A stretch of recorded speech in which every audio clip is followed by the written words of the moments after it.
Itong lugar namin, Sitio Maligaya Dos, San Vicente, San Pedro Lamuna.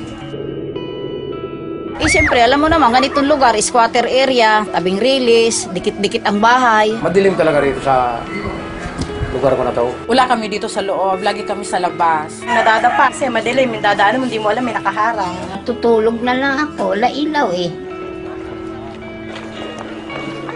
Ang tawag nila sa akin dito si Mang Dimi Solar.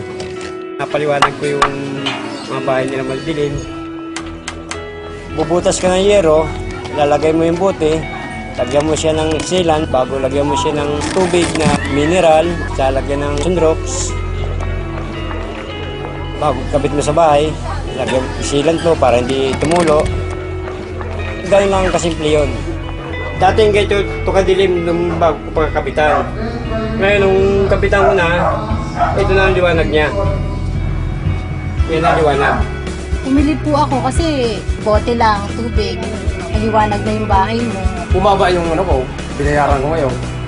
Simula nung makabitan ako dito. At saka itong solar bottle bulb na to, hindi mainit. Dahil sa buti na yan, sa solar na buti na yan, gumanda ang araw namin. Ang nalagyan na namin ito ay bali 643.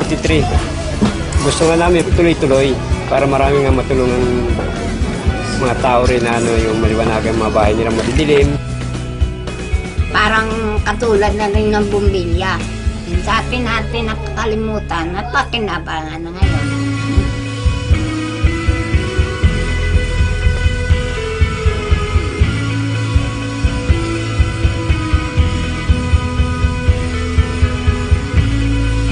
Kaliwa!